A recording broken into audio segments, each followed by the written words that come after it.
I am now hitting record, and now I'm hitting the intro. Bring me everyone. What do you mean, everyone? Everyone!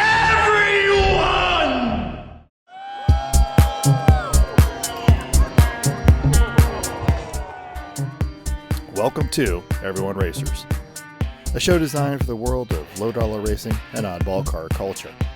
It doesn't matter what kind of limit champ or lucky track dog league you run, SCCA or NASA, we don't discriminate. As long as you drive it hard and built it yourself. Join us each week for tech discussions, tips and tricks, as well as news and notes from the world of amateur endurance racing.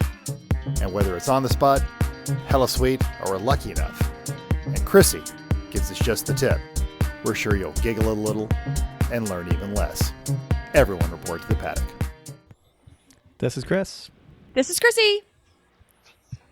I'm Timmy! And I'm mental.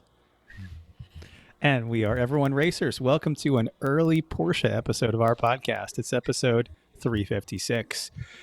We couldn't find anything better, and then it was really obvious, but we had to. So the famous bathtub Porsche started production in 1948 in Austria. And after building roughly 50 cars, they shifted back to Germany, where production of the 356 continued until 1965.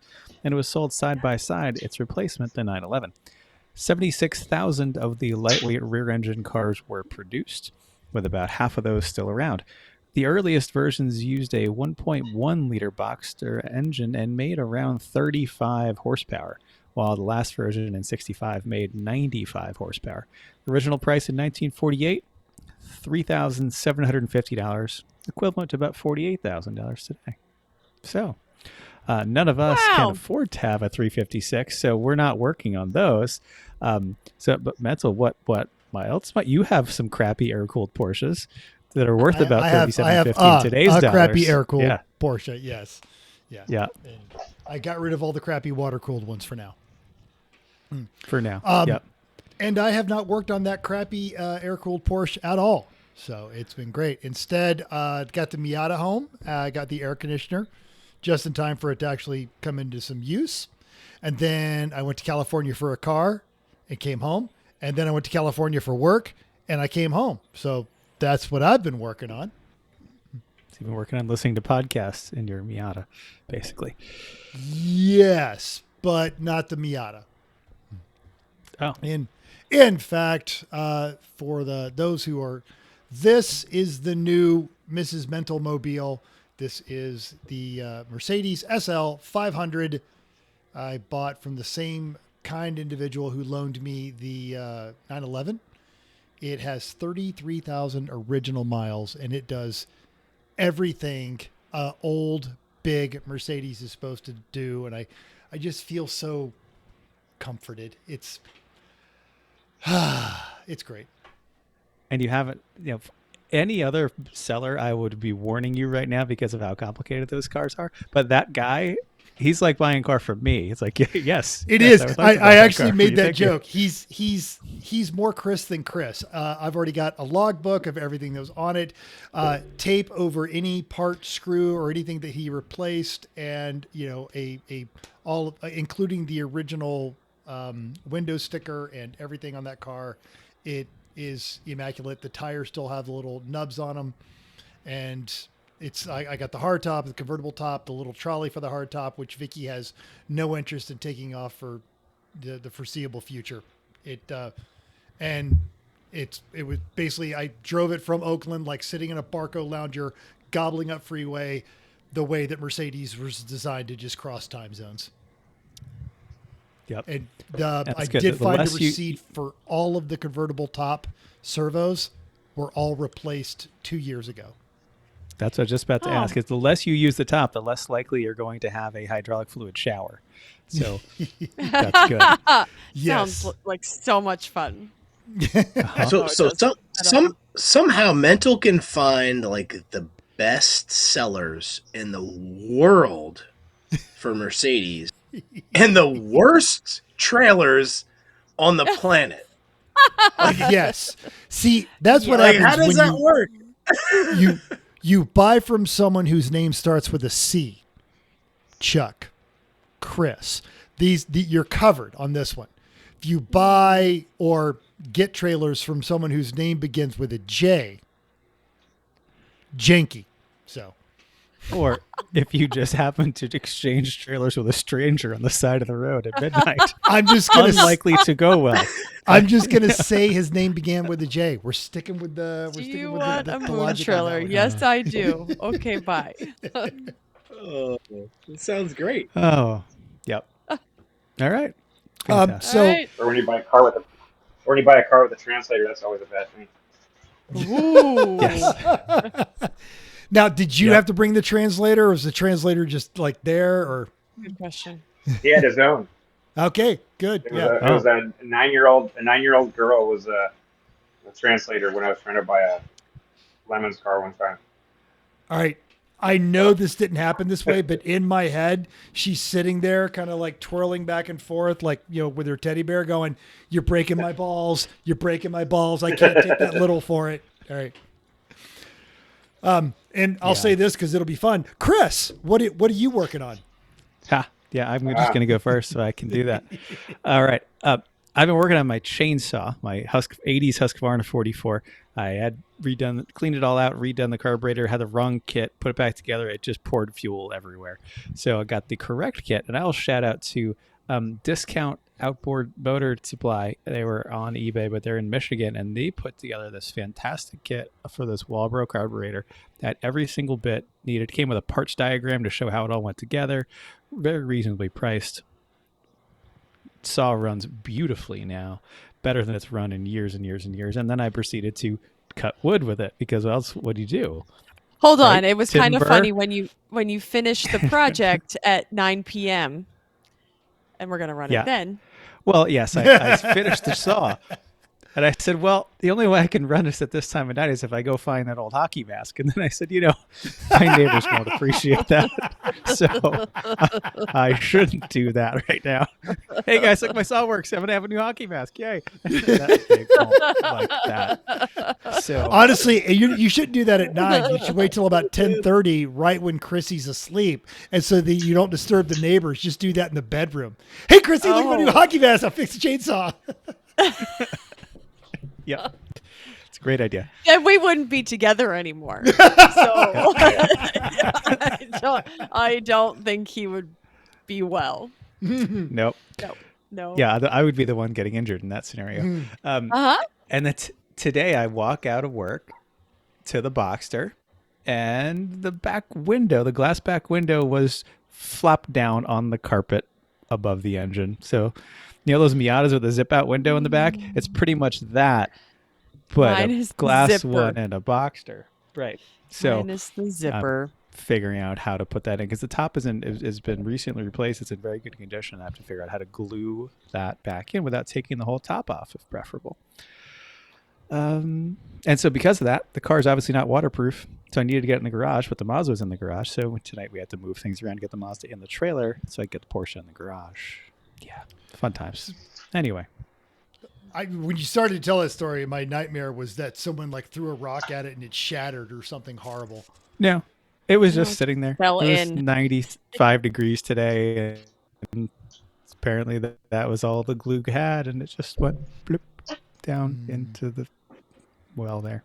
That's all. Yep. Chrissy, you can tell everyone what you're doing too. Oh, well, this weekend we saw some friends, had lots of booze, and that's about it. Did not work on cars. Yep. Now we're staving off the heat, but it'll change tomorrow. So nothing interesting here. Tim, though, what are you doing? So I have some friends in town from Florida, my buddy Dan and Sabrina. They were actually the couple that my wife and I I'll backtrack. My wife and her friend Sabrina went on a ski trip that they won in a raffle for Christmas. I went on a ski trip where I got a call like 2 weeks before and said, hey, the guy that was supposed to go broke his ankle, and you can go for just the price of the transfer fee, which was like $150. Like 7 days, airfare, lessons, the whole thing. And I was like, yeah, I'm in 100%. And then Dan who was a ski instructor for the company that was supposed to be in Canada and then got moved last second to Copper Mountain. So Dan, the ski instructor, met Sabrina, a customer, and they hooked up.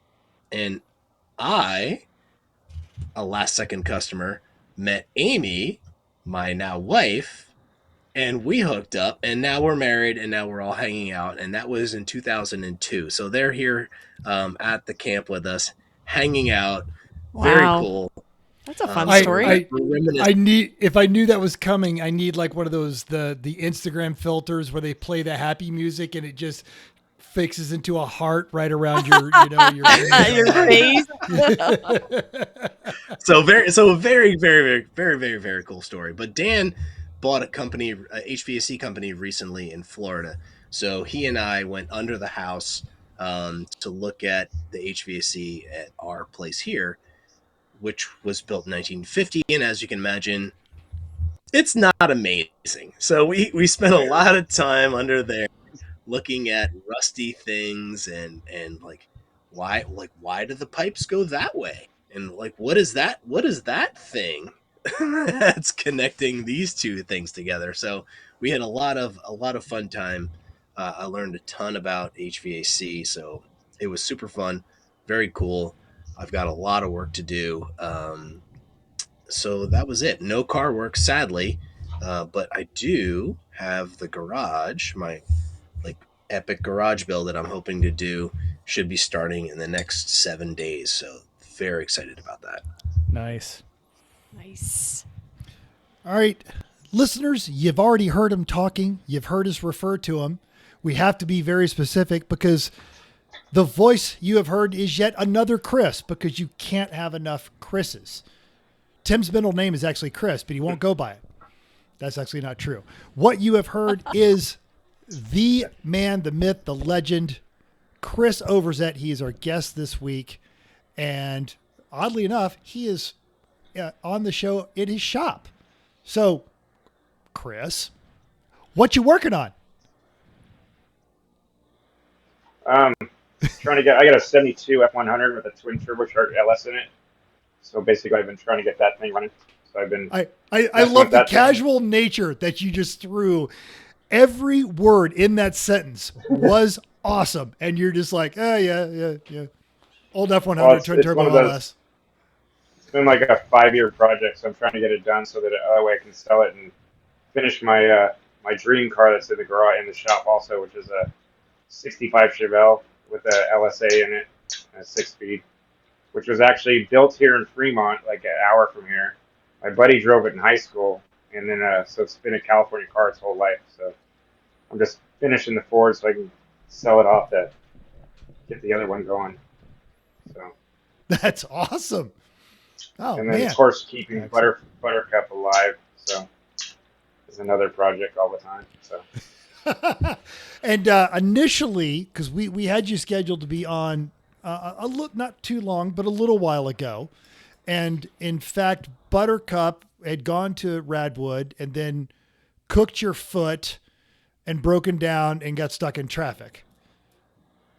yeah, Yeah. So, Fine. yeah. So Buttercup, and we're going to talk about what is Buttercup. I don't know. Erling, don't worry. We're going to explain what Buttercup is. Just know that it is a car about the size of your bus.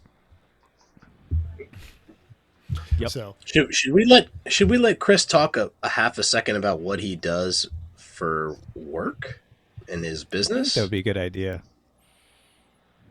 I had it Sure. saved for the main topic time, but yes.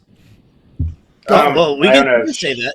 That's a teaser. I own a shop here in Brentwood that basically makes trucks pretty.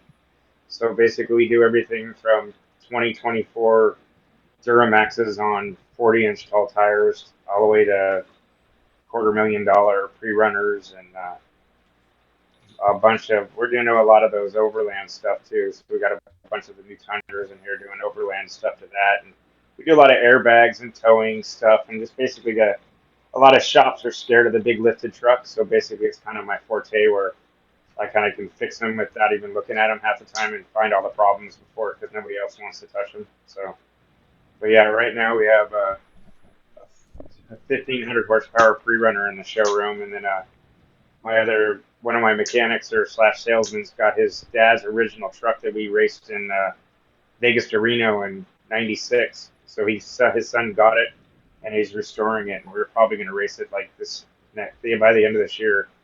So it's going to be pretty cool. But yeah, we do a lot of big truck stuff. Basically, make stuff cool. Sounds Awesome. fantastic. Make stuff cool. Make stuff Yeah. cool. Speaking of cool stuff, Is it news and news time? Yay! Okay. Have you been wondering where all the classic cars have gone? James Gilboy from The Drive has a hunch. It either seems like there are fewer classic salvage yards with each passing year. Either they gradually close or liquidate, or their stock rots too much for parts to be recovered. But a vast whatever it is, of old, well-preserved Bastion. American iron... Bastion? Best. Whatever. Mhm. Well-preserved American iron cars can still be found in Arizona. How vast? More than 10,000 cars in total, plenty of which are still in restorable condition. This morgue of American automotive history was recently toured by YouTube user Remote Trooper, who captured aerial and ground footage at Desert Valley Auto Parts. Founded back in 1993, the family-owned business has been continually acquiring cars ever since, with a predominant focus on American cars from '64 and earlier. In fact, its stock has become so vast that the company's website says the inventory isn't even entirely cataloged or sorted, and that made tougher.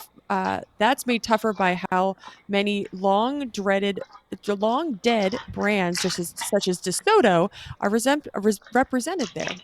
Nevertheless, Remote Trooper finds while walking through the neatly arranged rows that are roughly organized by make. The video barely gets past the General Motors section alone before Arizona heat forces the host to retreat to his car before noon. A long outing might have allowed for some old good dashboard baking. But while this environment is hostile. Oh, hi. It's surprisingly accommodating for the cars themselves. There are dozens of complete restoration-ready cars, plus there are some that are partially complete. Feasibly, they could be saved with enough effort in other car parts, and while Arizona sun sear off any clear coat and paint, dry climate means rust is minimal, and the sheet metal is generally good. Mental showing you some pictures if you're watching, but take a look at the Drive article to look at all of these cars. There's so many. They go on for miles. There's so many. We have smiles and smiles of cars. Yeah. All right, I did So actually. many. So far in the video, I did notice a two-door Impala and also one of those Oldsmobile Tornado RV, homes, which, probably interests me more than any reasonable person should be interested. All right, Fair. Tim, I shamelessly Fair, dumped fair. the next one onto you so I could do the video. I'm happy to do it. So Amber DeSalva at Jalopnik tells us about how a Lambo owner can't afford a fine for an exhaust note. Usually when a supercar owner gets themselves into dumb trouble, it's a chance for us to all come together and point and laugh. Speeding tickets, aquatic adventures, we love to see a rich asshole lose. But one Staten Island Lamborghini owner ticketed for his Huracan Performante exhaust noise actually has a point in claiming the ticket is unjust. Anthony Aquilano, supercar enthusiast, got a ticket for excessive noise in his Huracan Performante while driving through Manhattan.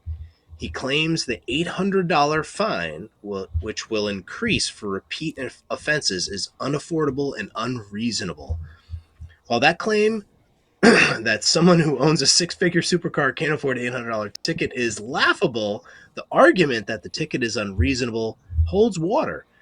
His car, as you see, is bone stock, and if a car sold with the factory exhaust with the full approval of all necessary regulatory bodies, it's really not reasonable to go ticketing that car for being too loud without aftermarket mods.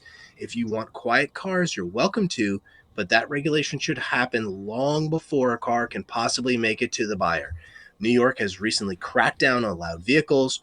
with the SLEEP Act providing additional enforcement for pre-existing noise limits, either by decibel level or by distance from the vehicle at which the exhaust is audible. That law, however, doesn't seem to account for whether a car is stock or modified. It's possible to buy a vehicle off the showroom floor and immediately receive a ticket stating that car, as sold to you, is not legal to operate in the city of New York. Go to the link for Jalopnik.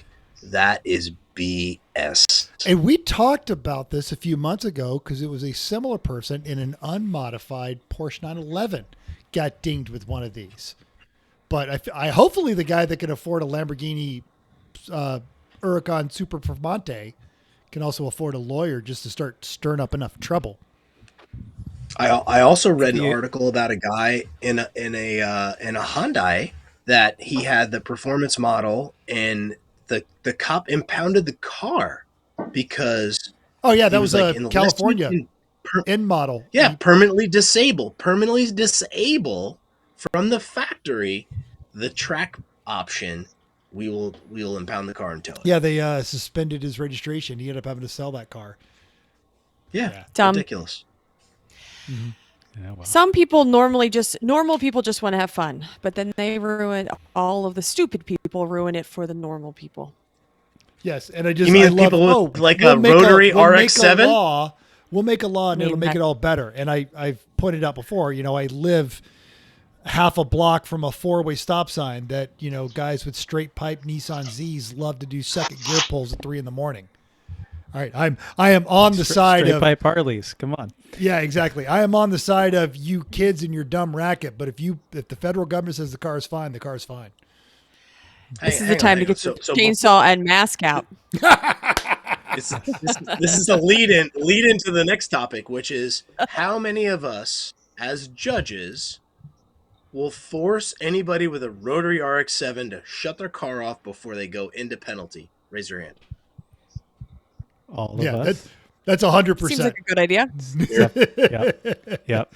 Yeah. Hey, you know where you can get one of those rotary RX-7s? RacingJunk.com. Weird. We found this 1983 RX-7 race car for $4,000. Ready to race, 83 RX-7, former SCCA race car with logbook, full high quality roll cage, but will need some modifications to meet Lemon specs. Runs very strong, shifts smoothly, comes with spares, including a set of 13-inch lightweight wheels, transmission, and differential gear set. Here's a brand new and installed with no use 15x7 lightweight wheels with new tires, fuel pump, fuel drain and tank clean and coated with a nice coating, new fuel filter, carb rebuilt, idler arms, alignment, much more. There's receipts, there's pictures. It does need a harness because it's out of date. And they don't know the mileage, which, that's a deal breaker right there. But it looks like they also bought the premium version because they've got lots of pictures. You can see the cage has got nice door bars that go out into the doors pretty well. It looks like a pretty good design. Actually, the inside of that car is really, really clean. Yeah. Yeah. And we've pointed this out before. Do you know who got their start in racing in a spec RX-7? That's our John Pagel. So he'll walk you right through whatever camera mods you have to give to make that thing work. It'll be great. So check that out. Check it at the link in our show notes. I remember Brandon Cross used to bend the rear axles on those RX-7s. How do you do that? Yeah. Why? Yeah. How and why do you bend? They would literally put it in a press and bend the axle tube. They would bend it to get camber. 2 degrees of negative camber, and then they'd have to change all the wheel bearings on the week. Yeah. In the rear of a solid axle. There you go. See, you get the way. recommendation of the car and the speed secrets right here. This is news you can use. Out engineering the engineers. Well done, boys. Yeah. I don't need no engineering. I got a press. Yeah. Okay, upcoming races. There are none, but there's plenty of September, so we're totally going to be back in. There's every weekend. There's race cars. Yep. Yes. But recent results.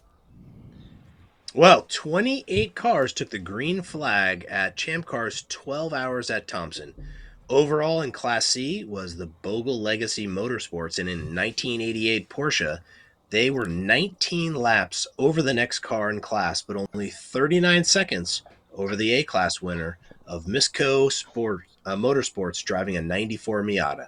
Class B was lack of integrity with an 01 Integra, who was also third overall. The Boston Whiners, love those guys, took fifth overall, an F-class win with the Rustang Renegades and a 94 Mustang, taking D-class and 8th overall. Well done. Well done. Did I say something? Go ahead, Chris. Come on. No? I'm waiting for. Oh, listen to feedback time! I thought you were going That's what I was to comment waiting. on. I thought you were commenting on the race. We were trying Yeah. to. I was waiting for Sorry. Chrissy to call It's the next listener segment. feedback time! Right. Adam Nwoki of Fomoko fame showed us this. The Don Joy Iceman Clear 3. Adding, this might be the cookie-making cool shirt you've been looking for, but I would argue it's a great little track asset right before getting into or out of the car. He said that when, quote, the ever-patient Mrs. Naraki had knee surgery, it plugs right into my Ultra Chiller cool shirt. So it's like a little tiny cool shirt cooler thing. With Okay. a hose. Yeah, it's like the cool shirt hose. It actually comes with it. It's $118. How much? $118. Yeah. Oh. That's a interesting. heck of a deal. All right. So he added that for the paddock, one of our teammates built a lunchbox-sized cooler with a bilge pump power by Milwaukee M12 battery pack that is just slick. And on the Facebooks regarding our last episode, DJ914 offered that in endurance racing, a cool shirt is a safety item. Great info.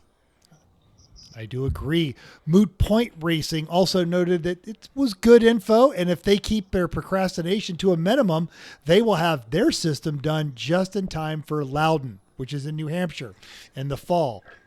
Right when you do, Yep. which if Sometimes they get winter, it done, like yeah. actually winter. Sometimes you need a warm when you shirt don't at need it. Loudon. Yeah. Yeah. And we're not laughing at you. We are laughing in sympathy. Yep. So we posted up some fun pics, and Mental's new R129 SL500 got some reactions along with the Instagram story of him getting it. But when he posted a picture of his electric skateboard, Al Jones says, "I can't wait to bid on it at my local airport auction." Oh, shoot. All right. I posted up a little while ago about the beach cart. We said 1.5. 1.2. 2.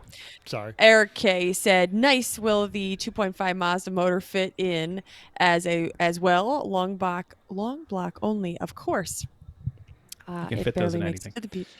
Okay. On the YouTubes, the ever helpful Michael K gave us this. Consider flushing Cool Shirt with a brewing and dairy sanitizer Star San.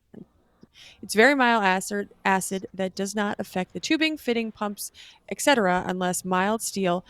That is not anyone uses a galvanized steel cooler fitting. Heck, I might mix in a 5-gallon batches of sanitizing brewing equipment and it lasts for about 3 to 6 months.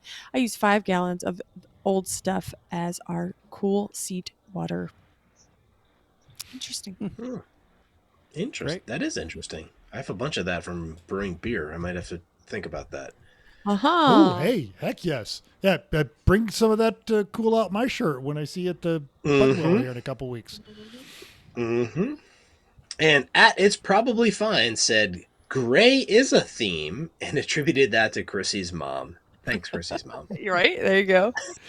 And finally, the same person, different comment, helpfulness. Michael K., who was binging us on his epic motorcycle ride through the northern half of the U.S., said, quote, "A steep learning curve for me on buying a tractor was narrowing down the specific weights and capacities you need. I narrowed it down to a 1,000-pound lift on the FEL and 1,200 pound lift on the 3-point plus, specific to me, and it was able to fit through a 6-foot gate with a belly mower on it. FEL lift capacity was about the ability to lift a drivetrain from a truck bed to the ground and back again because that lift capacity is rated at the bucket pivot pin." So he was giving Chris helpful tips as he looks into his next fall project of tractor selection and maintenance. Okay. Thanks. Okay. Sorry, Chrissy. Thanks.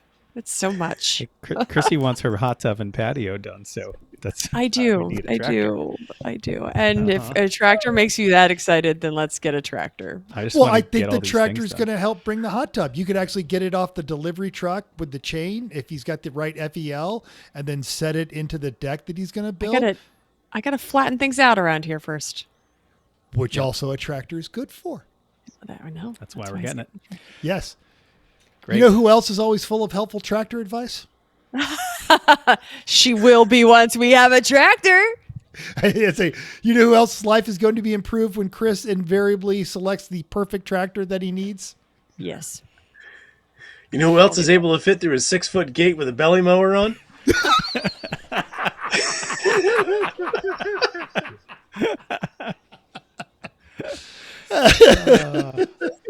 Long as it's gray.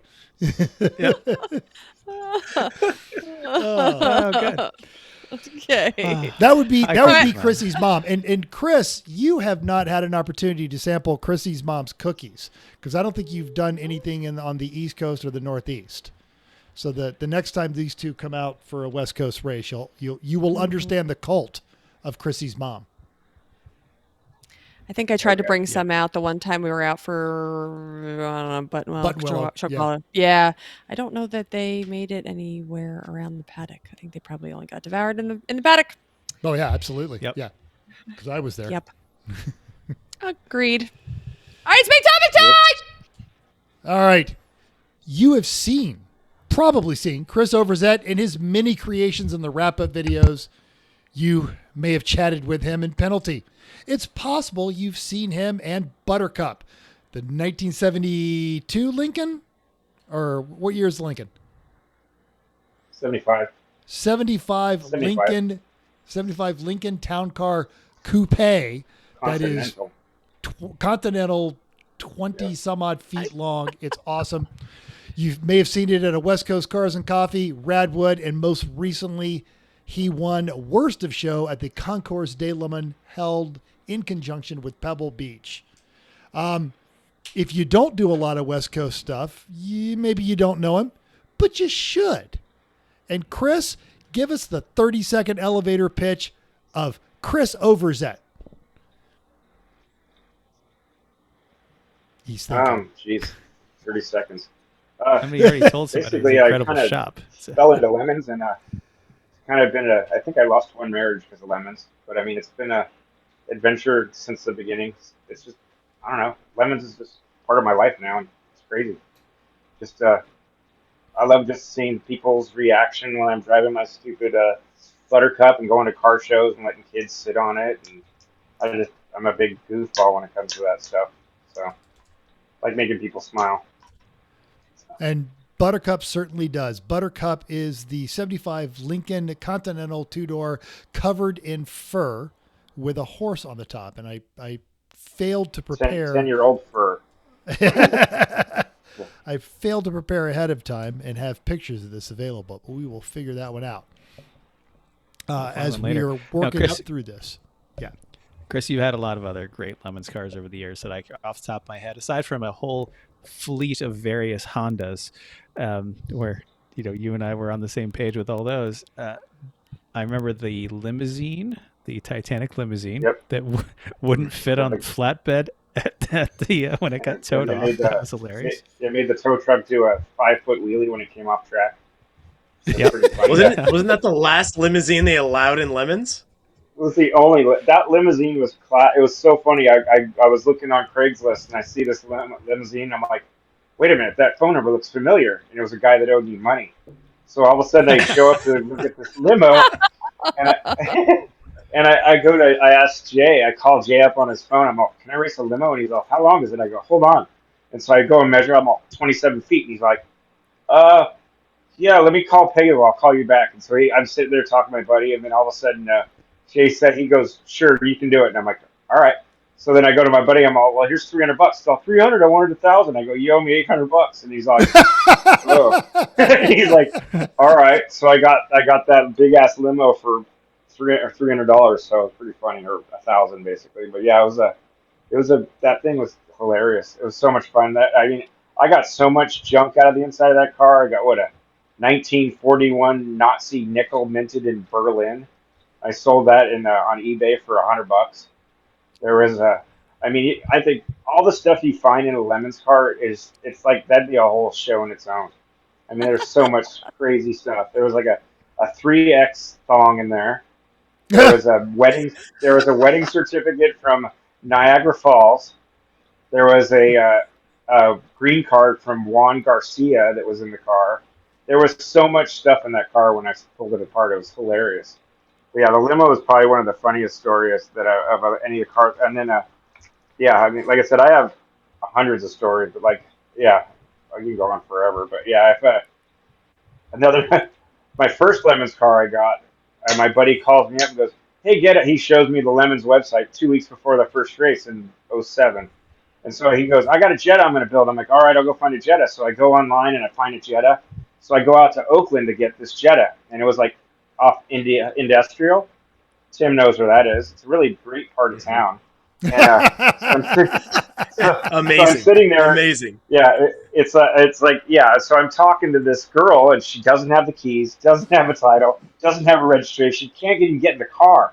And I'm like, "How do I know this is yours?" And this cop pulls up and he goes, and of course, he's like, "What are you doing?" I'm like, trying to buy this car from this girl." And he's all, "Can you run her name so I can see if it's her car?" And he's like, "Yeah, sure." So the cop punches his numbers in, and he goes, "So and so," and she's like, "Yeah." He's like, "All right." He goes, "Yeah, that's her car. And I'm going to give you a 5-minute head start, and then I'm going to go look for you." And she's like, "Uh-oh." He's all, "You got 2 warrants. Start running." And all of a sudden the girl's like, looks at me, and I'm like, she's all, "Oh, can I have the $400? I'm all 300. She's like, 300, come on. I'm like, and then I look at her, I go, "It's going to be 200 in a second." She's like, "Fine, I'll take the 300. And she ran. And then all of a sudden the cop took off and chased her. It was hilarious. It was like and then I get home and I'm like, "Oh, these Volkswagens aren't bad." Then I was like, had a dented oil panel. I took the oil pan off and the whole bottom half of the engine came off with the oil pan. I was like, "Oh, that's not good." So then I found that's when I got my first little '88 Civic. I bought it from my friend, and I told him, I go, "Take the interior out of it and then I'll give you this much for it." And he's like, "Okay." And then I built that car in like a week and a half right before the July of '07 race. That was the first Honda that I had. But yeah, that was the stories of buying Lemons cars are classic. I mean, they're hilarious. All right, I've had the lesson learned here, dear listener, is if you're negotiating, don't be under pursuit, because it doesn't give you a lot of back and forth time. Oh God, Exactly. that may be the funniest thing I've ever heard about buying a Lemons car. It's going to be 230 seconds.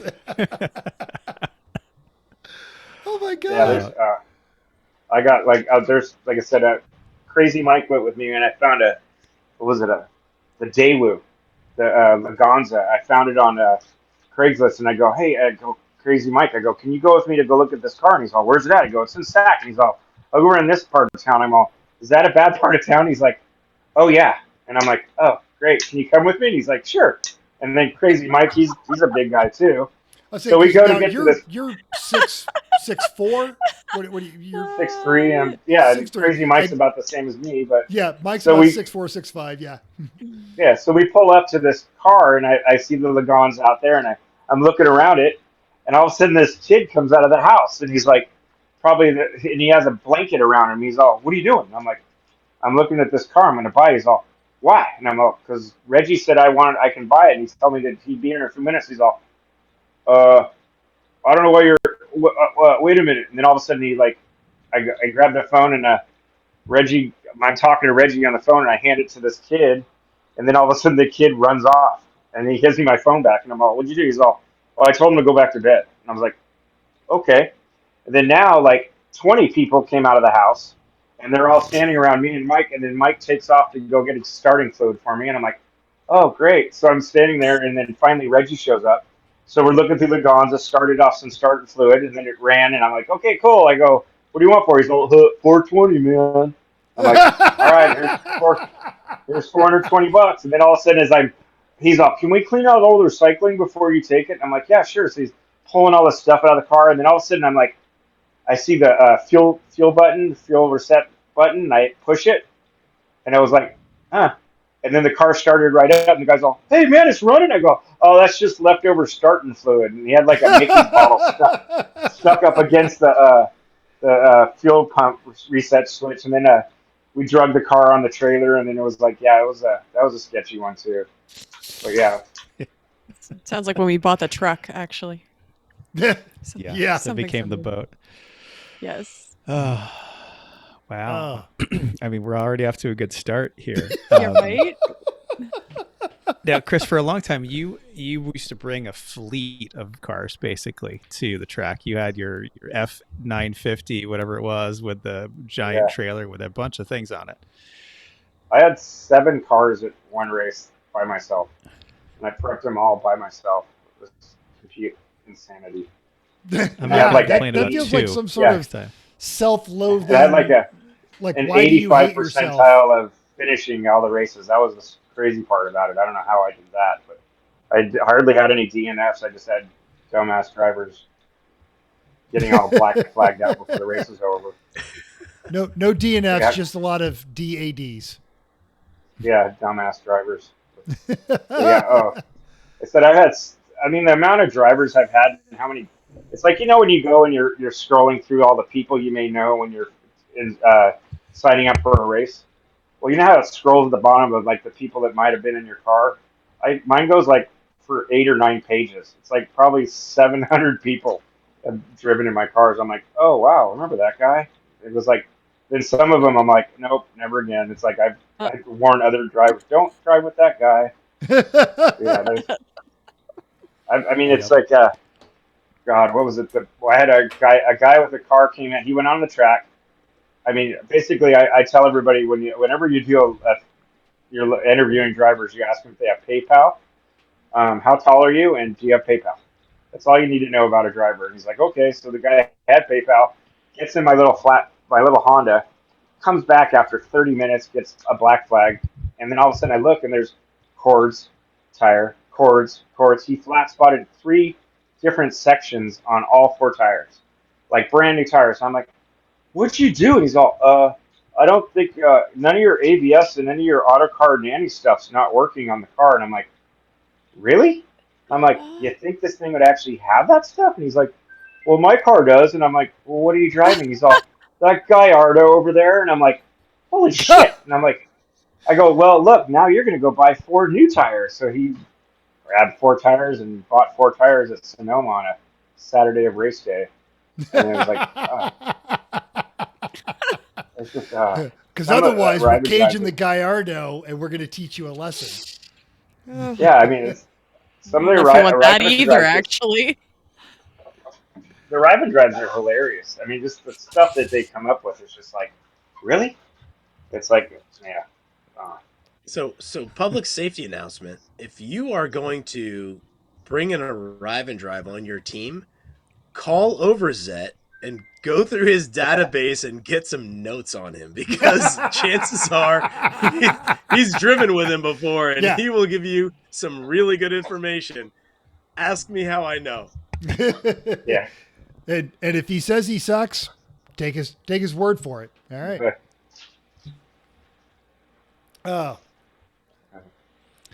So just on that, you're talking smack with the guy with the Gallardo, and this was one of the stories you threw out there. So it was tell us the YouTube story thing. With cars by Constance. Constance, that was a funny one. So, I mean, as everybody knows, everybody that shows up from like any of those like reality TV. Oh, we just lost your microphone when your headphones were set there. There it goes. All right, you're back.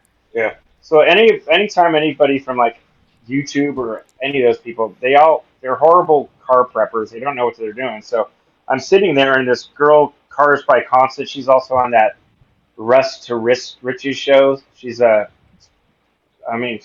hot looking chick, but yeah. So she basically has this Sebring, and they made it look like a shark or something. And so I'm going in there, and she's at we're at Buttonwell, and we're going to go do the drive or the track day or on Friday, which I never test ever. And then all of a sudden, I go, "You guys actually racing?" She's like, "Yeah," and I'm like, "Oh." She's like, "Why are you being that way?" And I'm like, "Well, usually you YouTube people don't make it that far." And she's like, what are you saying?" I'm like, "I'm saying that I'll bet you $100 that I'll get more laps than you tomorrow."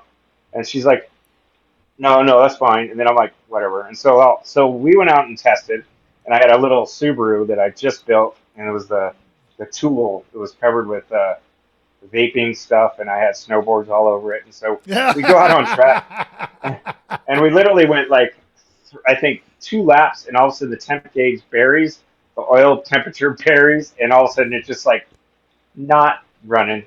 So I had enough speed where I coasted all the way into my paddock space, and then I parked, and then basically the motor was toasting. I'm like, oh shit. So all of a sudden, as I'm looking at the motor, that constant girl comes up. She's all, "I'll take that bet now for $100." And I'm like, "Oh, with my broken car?" And I'm like, "All right, if you want to do it." And she's like, "Okay."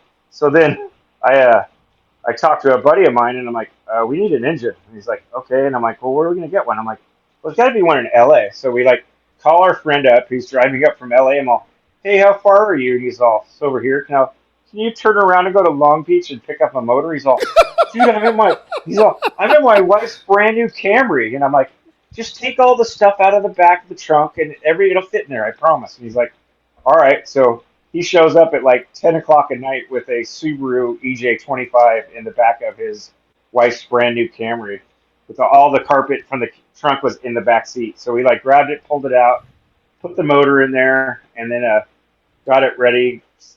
Started the race, and then I pulled up right up to Constance, and I saw her. And I'm like, "Still good for the $100?" She's like, "Yeah." And I'm like, "All right." And then I think they went 17 miles and they left. I need to know, how much was the engine? $1,195. Oh Yeah. no! Yeah. But you won the bet, and she still hasn't paid you. No. Yeah. I have to say, I like the voice that you use for this lovely chick, because it sounds, I'm sure, just like her. Yeah. I was like, but yeah, she took off. So I was here to stalk her on Instagram and say, "You owe me $100." And the better off dead kid on the bicycle, "You owe me $2. You owe me $2. $2. Yeah. If we ever find out she's coming back, that's going to have to be somebody's theme. $2. Well, it's like, for the longest time, anytime Jay was basically, he would pawn off every single TV show person on me. He's all, "Hey, Chris, yeah, you want a free entry?" And I'm like, "Okay, what do I gotta do?" And he's all, "Can you babysit this TV crew for the weekend?" And I'm like, "So we don't have to see him and bug them?" I'm like, "Okay." So he would give me free entries, then I'd babysit some YouTuber people or whatever, some blogging people for the weekend and stuff like that. But it was a constant, always getting those people, because Jay didn't want to deal with them. No, yeah. Same. Yeah. Yep. Were there We've done any our of them fair share. that didn't suck? What's that? Any of the TV YouTubers, camera crews that didn't suck? Well, I did the car show. Those guys were pretty cool. Matt Farah and all them, Dan Neal and stuff. That was funny, because everybody shows up and Adam Carolla's there, and we're we're all standing by the car, and we're kind of bantering with each other, like we've known each other for 20 years. Everybody's talking shit to everybody, and all of a sudden, we all reach in to do a hand together thing, and all of a sudden, Carolla's like, "Hey man, your hands are dirtier than Sally's," and he's black, and I'm like, "Yeah, you wouldn't know where working hands were anymore, anyways, Carolla." And then he that didn't make it on the show. But yeah, it was Corolla was funny.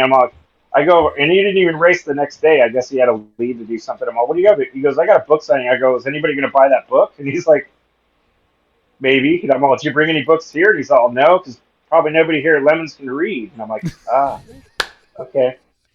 Okay. But yeah, it's funny. So when Corolla gets in the car, the roof of the car had a big giant penis painted underneath it. And you had to look up, and it says, "Don't be like this." And it had big arrows all inside the car that pointed to the big giant penis. Oh, And kind it was of like a that. really graphic penis with fur on it and everything. And my buddy was like, And so Corolla looks up and he's all, "Oh, that's some nice art you have there." But he's a very melodramatic guy. It's not very enthusiastic, but yeah, that show was pretty cool. Yeah, that one they had an intern girl, this little hot blonde girl that was like carrying all the batteries, like 10 batteries, and she's flopping around and she's like about to drop them all and stuff like that. And she's like, "Hey, we need this stuff or this." I'm like, "Look, honey, you're a hot chick, and there's 150 nerdy, geeky guys here at Lemons. You can ask them for anything and they will bring it to you." And she's like, "Okay." So she like walks off, and all of a sudden she has like 5 guys following her, carrying her batteries for her. It's pretty classic.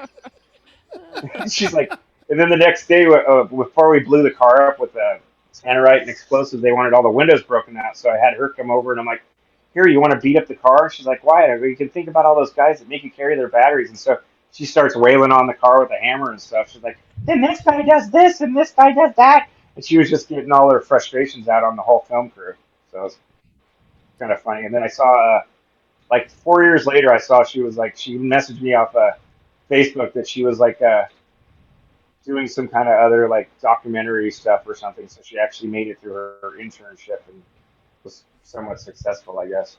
Oh, excellent. Maybe she doesn't make the, person carry all the batteries. Yeah. So, well, yeah, I'm trying to think. There was also I had the Buried Life. It was that reality show. These guys from Canada were getting had a list called the Buried Life where they had all these different bucket list things they wanted to do. So they showed up to Buttonwillow, and I had my little wagon van that was like barely together, and I had Pago bring it down for a spare, and all of a sudden these guys are all, "Yeah, we want to be in a race car," and I'm like, "Well, you can take this one." And they're like, "Oh, okay," and then they took off. They basically drove my car for the like 2 hours on Saturday, and then came back, and I was like, "Okay," but yeah, Nick's all, "Do you have a car they can borrow?" And I'm like, "All right," but yeah, those guys were pretty cool. But yeah, there's most of a lot of those YouTube people or they're kind of it's not so reality TV show stuff's kind of funny. And you've had to cobble a lot of stuff back together after other people have broken it in a whole variety of ways. What are some what's a good heroic fix kind of story of something you were able to piece back together in one way or another? I've actually only got one heroic fix after all my races, and I was we're in Miller, and I drove up there with Crazy Mike, and we took my little topless Honda, my little crappy car I've had forever.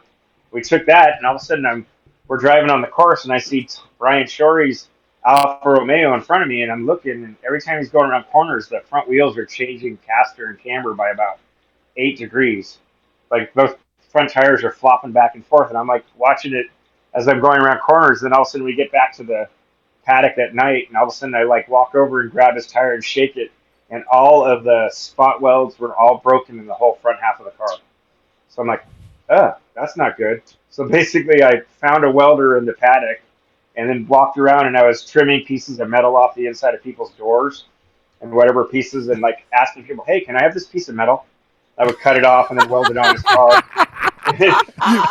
You gonna use that? You gonna eat that? Can I have that? Yeah. Oh Do you crap! need that? That's only cardboard. No, I need You the can I eat need your the fat. metal. Can I borrow that? And then I was like, Wow. and that was the same.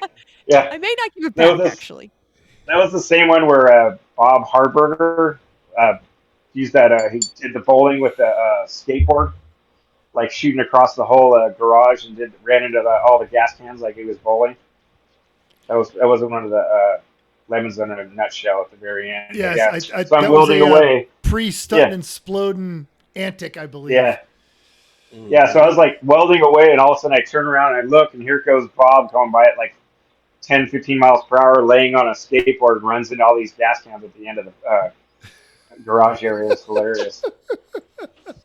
That was also that was Bob's first. He had that little Renault, like the car that's like a V6 or something in the back, and was it Frank Rocket showed up, and he's like 6'8", and I guess he was supposed to drive in Bob's car, and then I walked over to Bob. He's all, "I got a problem." I'm like, "What is it?" He's all, "I got an arrive-a-drive problem." What's that? I go, "Oh, you forgot the 3 rolls of arrive and drives." He's all, "What's that?" I go, "Do you have PayPal?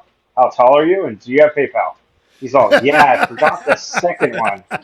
And so I basically, so he looks at me and I'm like, "Well, I can help you with this problem." And he's like, "What?" He goes, "I will trade you my 5'8" driver for your 6'7" driver if they want to swap." And he's like, "Okay." Wow. So Rocket Ship walks over and jumps into topless and fits in there with no problem. And he was like, "All right, that fits better." So basically, I swapped drivers at a race for just so that Bob could have a I successful weekend. So I think that's the subtitle of this episode. Do you have PayPal? How tall are you? And do you have PayPal? Yep. Totally. 100%. yes. So Chris, you've been doing this back since the Altamont days, Yeah, as evident July by 07. your original, your OG tattoo of the 24 Yep. hours of lemons, like first generation logo. And So then, you then they changed it had a a week really later. good one. Yeah, totally. It's like, hey, check out my new tattoo. They're like, oh, check out that's our the new old one. logo. There it is. That's all right. Shows your Wah, OG. wah. We get it. All right, wait, hang on. What do that? I have to get this. That's going to be the thumbnail, and I just need to get the screen capture of this one here. Perfect. Yeah. All right, keep going. That's One awesome. 1 week later, they changed the logo. Thanks for coming. Yep. True Lemons So, style right there. so you had a really good story about ratchet straps back when the series raced at Fernley. Tell us a little bit about that. Oh, so this arriver, one of my drivers who's been driving me with for years, comes in. It's like probably 7 or 8 hours into a 24-hour race at Furley, where it was snowing and raining and stuff. It was a great race. And so he pulls in and he's all, "Hey, there's something wrong." And I'm like, "What do you mean something's wrong?" And he's like, "Watch this." And he all of a sudden, because I saw him go by on the track, and I'm all, "Where are all those sparks from?" And you're like sparks all over the place. And little, I think it was my little 90s CRX, the one with the lemon demolition that had the stacks on it. So he comes in and I'm like looking at it and he goes, "Watch this." And he like grabs the shifter and dropped it. And he went, "Boom." It fell through the floor and like hit the ground. I was like, huh. So basically he was driving the car while holding the shifter up as he was going around the track, and then he came in. And so basically we pulled it up and it broke the back transmission mount. And so we grabbed ratchet straps and wrapped them all around that to one of those $39 strut braces from eBay, and strapped the motor up and raced it for another like 16 hours after that. But literally it was like, It's no problem at all. oh yeah, It's fine. I've, fine. Everything's fine. I stole one of a shifter out of one of my Arrive and Drive's cars. He was like, we had a Subaru and we broke the shifter, and so I went over to his brand new nice STI and I stole his shifter out of it without telling him. So all of a sudden that he goes to leave that night to go to the hotel, and he's like, "Chris, did you take a part from my car?" And I'm like, "Oh shit, sorry about that. Let me go get that." So by then I had another replacement one, but literally I took the guy's shifter out of his car while he was driving one of my other cars on the track. So that was kind of a thieving, rob Peter for Paul experiences.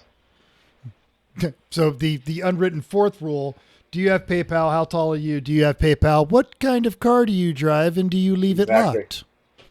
Yeah. Question for you. Have you won all of the awards there are to win? No, I haven't got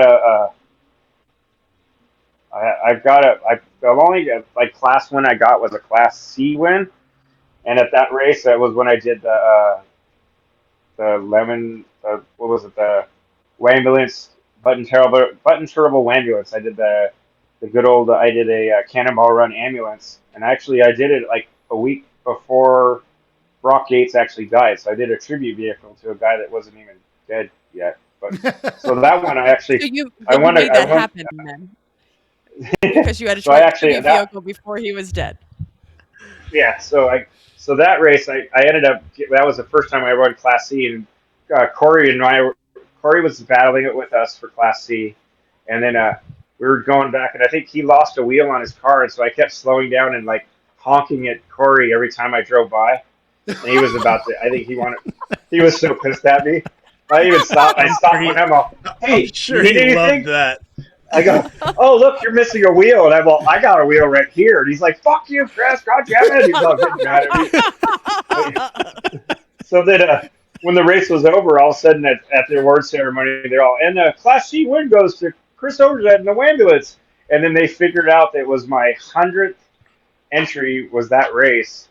And so they're like, so we figured out that you spent about $40,000 on winning a trophy finally in a class. And I'm like, well, it felt a lot better until you told me that part. So, but yeah, I got Class C, and then I've got, I think, I've got, I don't know, probably 7 or 8 organizer's choice. I got a judge's choice for the limo that time where it did the wheelie going out of the racetrack. That was one of the judge's choices. And then I got a trophy was a judge's choice for Chris's being a nice guy trophy. So basically, what happened was the team from Colorado came out to California. Their car broke, and so I gave them one of my cars to use for like 5 hours, so they at least got track time. And so all of a sudden, there was like I think 19 of them that showed up for this race, and so during the award ceremony, they had all of them come up to the stage. Hey, everybody from Colorado, come up here. The whole school, so-and-so, they all come up there. And then all of a sudden they go, oh, you guys aren't getting a trophy, but Chris is for being a nice guy because he let you drive his car. And they're like, oh. But yeah, that was a funny one that they tricked those poor kids. Oh, no, you suck again. Yeah.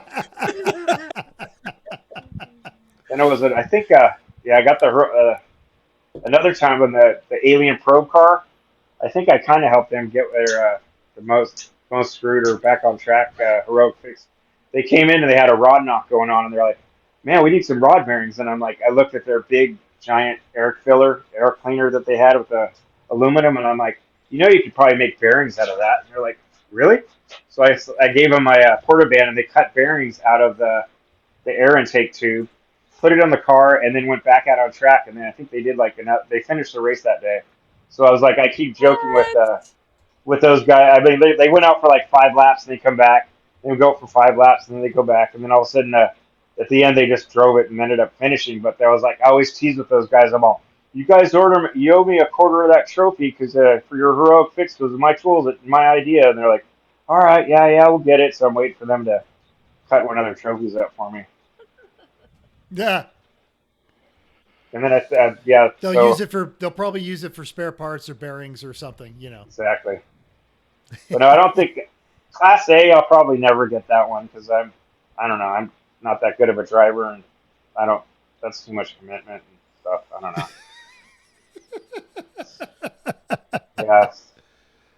Yeah. I imagine if it comes down to being funny or being, the fastest car, let's go with funny.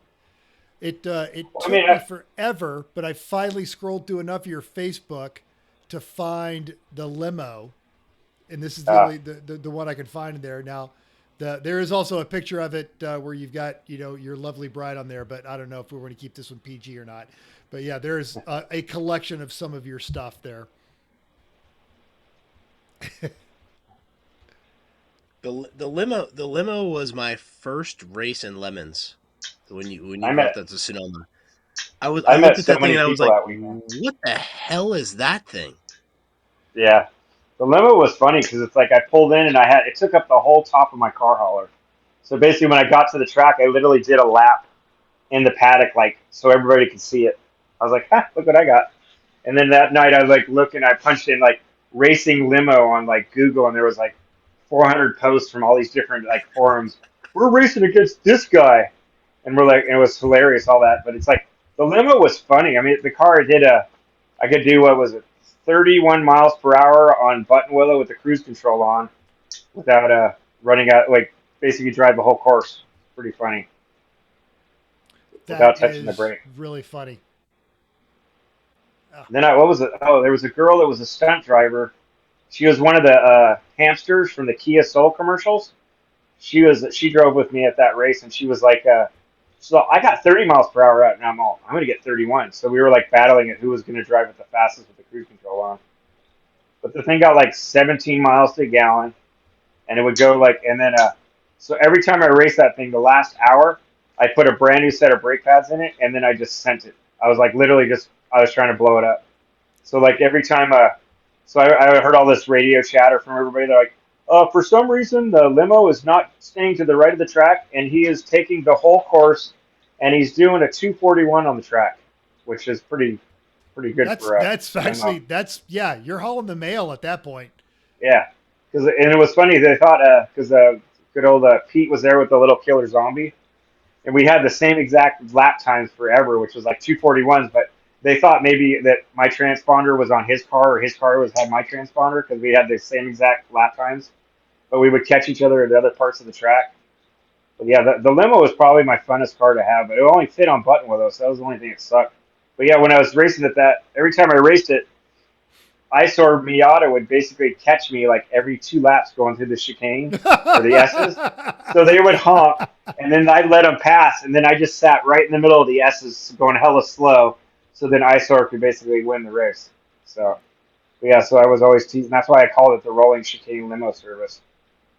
That's a great one. That's a great, because Eyesore is good people. Everybody likes Eyesore. Oh yeah, they've been there since Altamont. They're great. I love those guys. All right.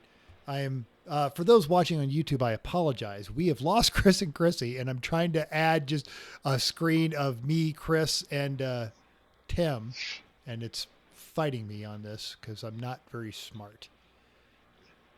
All right. Here's what we're going to do. I can work around that. There we go. Now we got all of us on there. So, all right.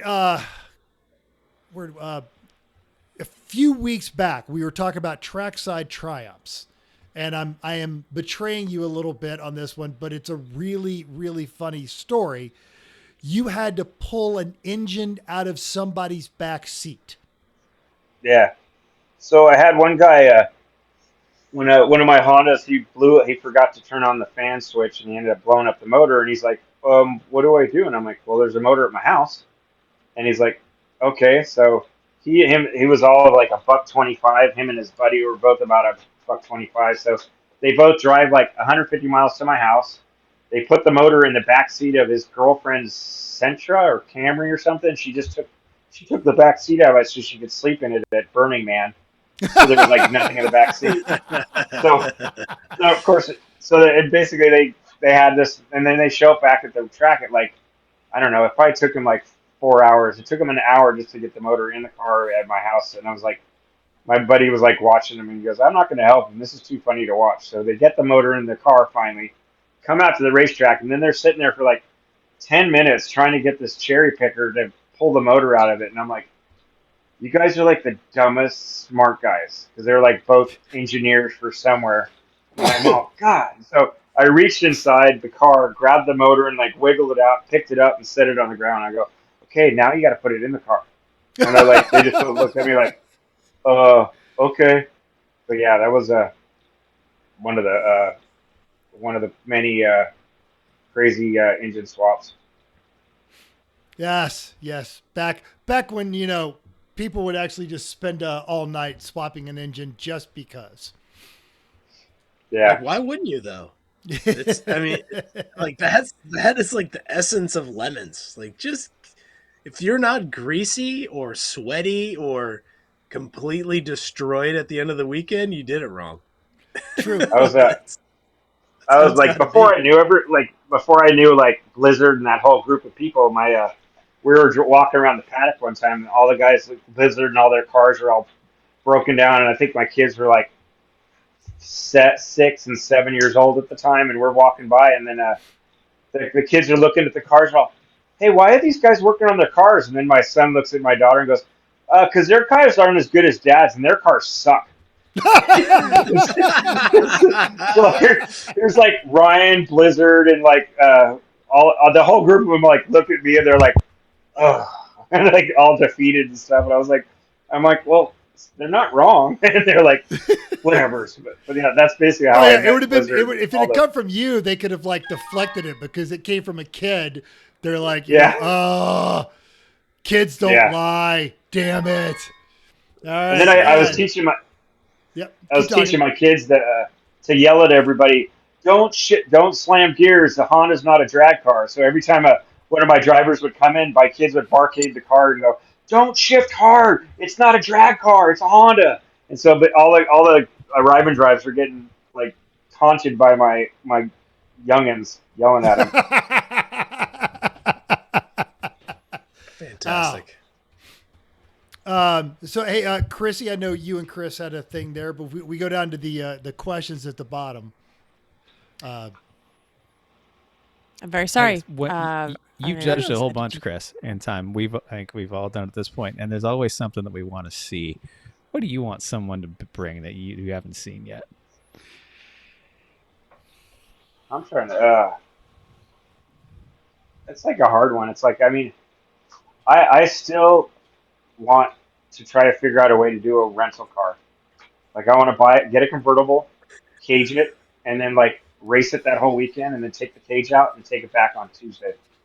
And it's like I said that on my like Lemons story one time, and like I got like I think I got like 7 or 8 people were like, I'm game if you want to do it. But then I'm like, it'd be like one of those things you could be famous for doing it, but then you couldn't tell anybody you did it. So if somebody showed up with a rental car and actually did my little dream, that'd be kind of funny if they actually made it happen.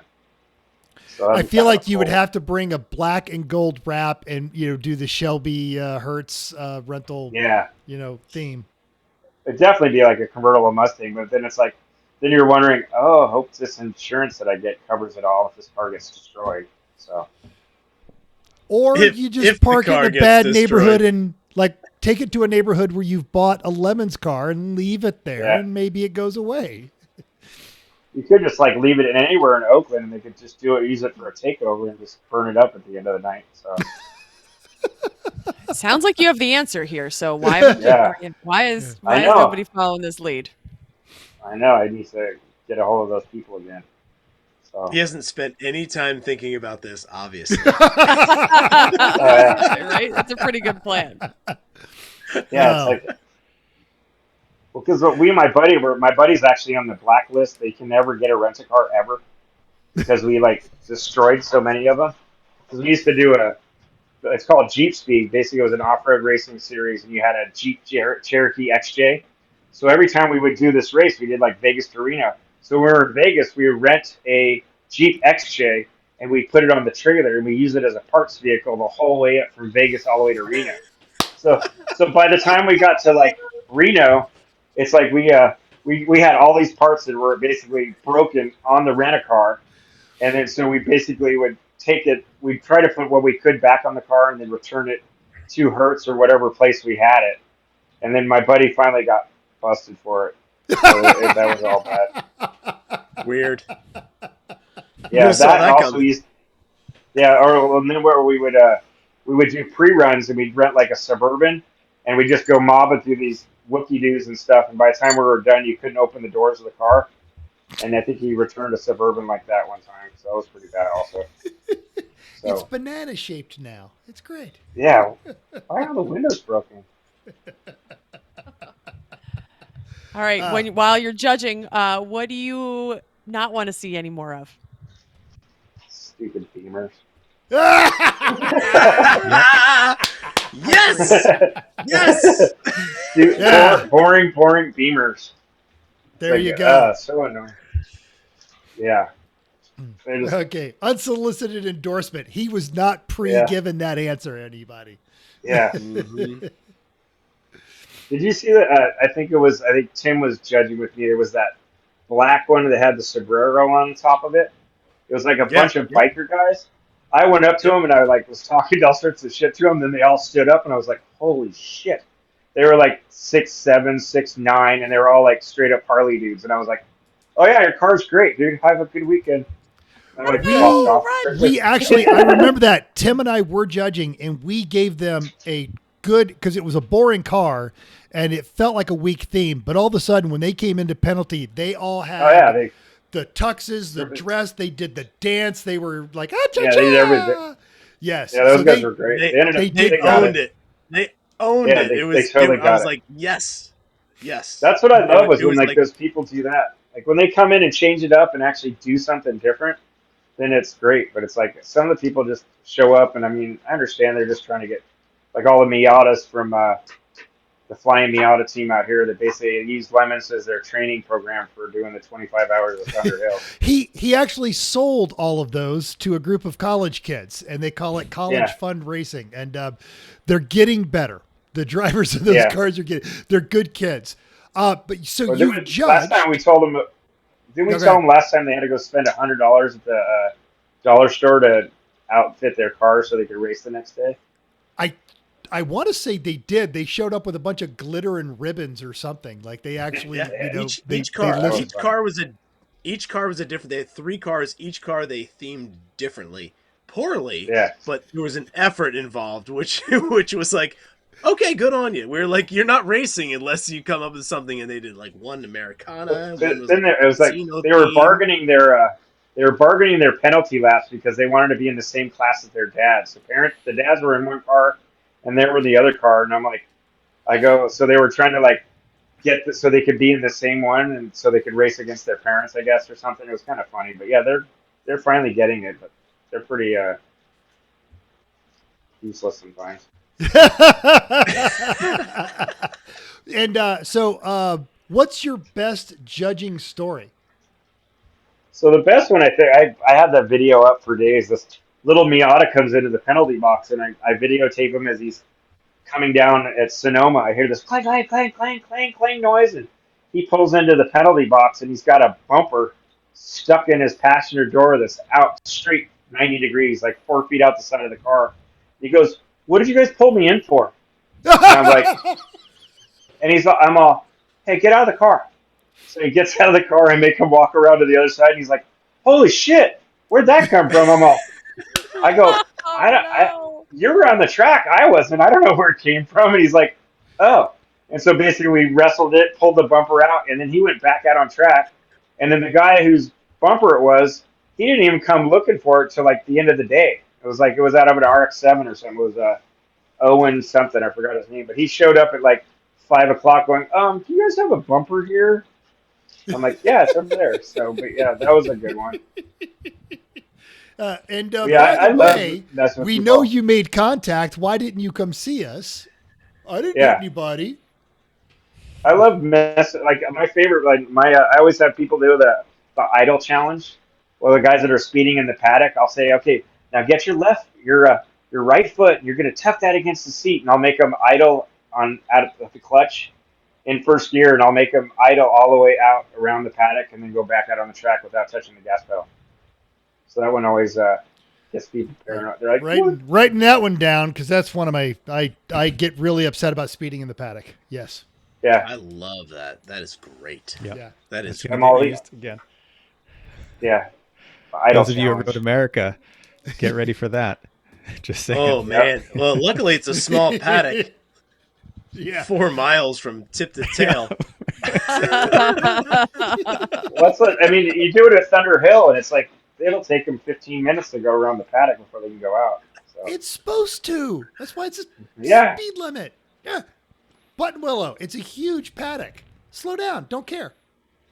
yeah. Yeah, don't care. Don't care. So, Chris, you do you do socials? Where can folks find you with your like adventures and misadventures? My kids actually started a Instagram page for Buttercup, so that's Buttercup The Racehorse on Instagram. So I've been doing that one a little bit, and we go for all the car shows and cars and coffee and stuff like that, and then just good old normal Facebook for everything else. And then my business is Extreme Motorsports at Yahoo at .biz, I think. Yeah, extrememotorsports.biz is our shop, and then we have an Instagram page with that, with all our different builds we have and all that other stuff. So Is Buttercup your favorite car? yeah, it's like my wife calls it my mistress because my wife hates the car. She just absolutely hates it, and so like my manager at the shop hates the car. He's all, "You can't leave that down at the shop anymore," and I'm like, "All right, fine." So like, but yeah, so it's like, and it's just, it's funny because it's like my daughter and I love taking the car out. We go all over the place. She just got her permit, so she's my duber. She basically drives me around everywhere. So she's driven Buttercup the other day, and it's 11 feet from her nose to the end of the bumper in the front of the car, and Oh, she's that like is on a awesome. booster seat. Yeah, so she's driving around, and like we went to Good Guys this weekend, and she's all game for letting people climb up on the roof and take pictures and stuff like that. So she has fun with it also. But yeah, that car is probably my. I mean, having a street legal Lemons car is like the best thing ever. You can just take it wherever you Agreed. want and mess with people. Agreed. But it's like a.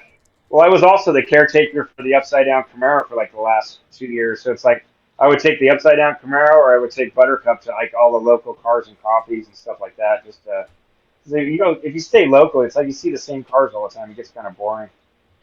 So like this. So this Sunday, I might drive over to Sierra College and take Buttercup up there to their little cars and coffee they have. Oh, you know they yes. will love that. Yeah, it's Love about that. 60 miles away, so it should it hasn't broke down lately, so Don't it's say never things broke. like that. Yeah. But no, it's the Buttercup's funny because it's like we were my son's an Eagle Scout, and one of his best buddies just got Eagle, and all of a sudden his friend calls up, he's all, "Hey, can your dad bring Buttercup so we can take pictures on him?" And I'm like, "Sure." So then the wife had to climb into the passenger seat and go to this meeting, and I got what was it? I got 13 Boy Scouts on top of that car for that picture. It's pretty funny. Wow. That's amazing. Yeah. Oh, that's awesome. What's next? What are you doing next? Next race? Next Pro- judging? What's going on? Next judge, I'm at Buttonwillow next month, and then I'm hoping November I'm bringing Buttercup out for. We're gonna do we're gonna dress up as knights, and I think I'm hoping to get one of my little Hondas going, and I'm gonna dress that like a dragon and have the Buttercup with the knights chasing the dragon. So That's see if fantastic. that works out. Are we gonna see? Awesome. Are we gonna see your daughter in a race car? Yeah, probably. I don't know. It'd probably be like March or something. It's like I don't understand like Burnell's dads where their kids got their license the day before a Lemons race and they threw them on a racetrack. I thought that was the craziest thing ever. It's like I couldn't imagine throwing my kids out to the wolves like that when they just got their license. So she'll go out there. My son's not into racing, but my daughter says she'll be into it. So There's wolves out on that racetrack, but a lot of those wolves, you make a loud noise, they run and they hide. It's a couple of angry chihuahuas, and then a couple of some of them. giant dogs that just don't care, so they're just lumping around and I like looking for a place to take a nap. I like taking the gas caps off of the cars and during the yellow laps, and then I throw the gas cap at the driver. It's always a fun one. That or you're just there. Yeah. I used to do that in road or like on stop and go traffic. Take people's gas caps off and throw it at them. Things you can only get Or- away with when you're over 6 foot. I'm not getting away with that. I'm getting beat up. Yeah. Or you open Don't up their try back this at home, passenger door. folks. Yeah, you open up their back passenger door. That's a good one also. Wow. Okay, don't do that. Not you. You do whatever you want. If you're listening, Yeah. don't do that. Oh, I think that should be our safety tip, actually. Yeah. Yeah. Pretty sure this Yeah. is not a thing that most people should practice. or there you go. promote. Just the tip. Don't take people's gas caps in traffic while you're moving. Yeah. Yeah, that's what I'm thinking. Oh, all right. Anything else around the horn? Chris, thank you. This has been great. I've been there for some of this stuff, being a bit of a transplant, but I did not know how far back and how deep this goes, because that is some truly epic stuff.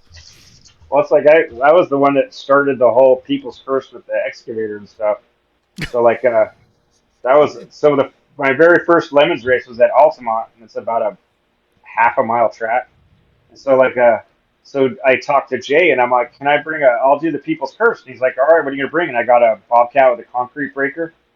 And so we're on the track, and then so Saturday going drive. So Sunday morning, Saturday we're driving, and this guy in this Crown Vic hit my little Honda like 4 times in one lap, like destroyed the whole little car. It wasn't done. It was done for the race. So then when I showed up on Sunday morning with the Bobcat and the concrete breaker, I went over to their paddock and I caved their trunk in with the concrete breaker. And then as I'm doing this, Jay sticks his head inside the Bobcat and says, "Mr. Overzet, will you please go sit in your corner and not play with these people right now?" And I'm like, "Yes, Jay."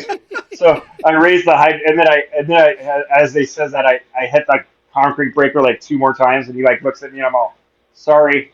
And then I picked it up, and then I drove over to my paddock, and then lo and behold, those guys got the People's Curse on their Camaro, and I think I broke their carburetor with the concrete breaker. I was at that race because they cut the roof off and kept racing, and they were still being tools.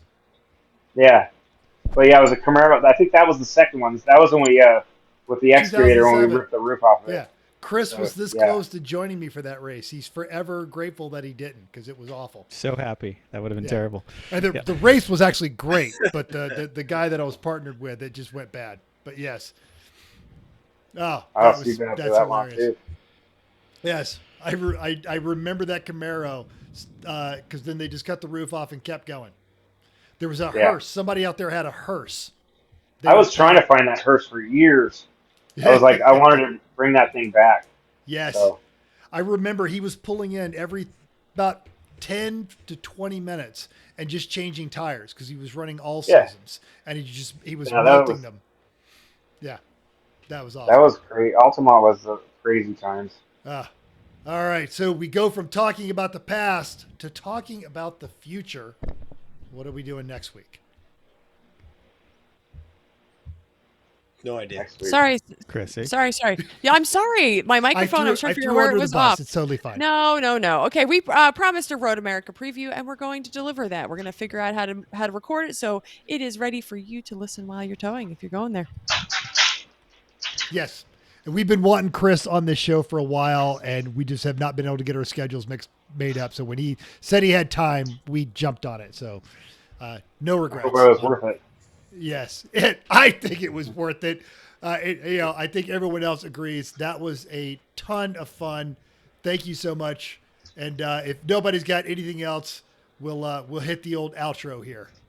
I just want to say this. If you are at a West Coast event, go and see Chris Overzet, whether he's running some crappy car or he's judging. Hell of a lot of fun to hang out with. Great guy, super friendly. Go and have a chat with him. You won't regret it. And because at Buttonwellow, it's going to be us, me, you, and Jem are judging that one. We have a great judges theme, but we're going to keep it under wraps until everyone comes to see it. We've just got to order those costumes on Amazon. So if you have to come chat with him in penalty, well, boo on you. But if you have the chance to talk to him not in penalty, definitely worthwhile. So I got a new pit ride for that race too. So. There we go. So I'll race it with my skateboard. We won't. We totally won't do that, Jay. Don't pretend we said that. Well, I've ordered. Thanks for downloading us. We hope you enjoyed this week's edition of Everyone Racers. We also hope you will join us in the world of driving, racing, and building because everyone can be a racer, even you. If you enjoyed this podcast, subscribe. It's totally free. And go to iTunes, give us a 5-star rating. Even if you hated us, give us 5 stars and tell us why. If you have any questions or show ideas, drop us a comment on our Facebook page, Everyone Racers, or email us at everyone.racers@gmail.com. You can still text pictures of your junk to me at 484-243-0455. Find us on Instagram at everyone.racers, YouTube and Facebook under Everyone Racers, and even Reddit at /E1R. Thanks again. Until next week, keep the shiny side up.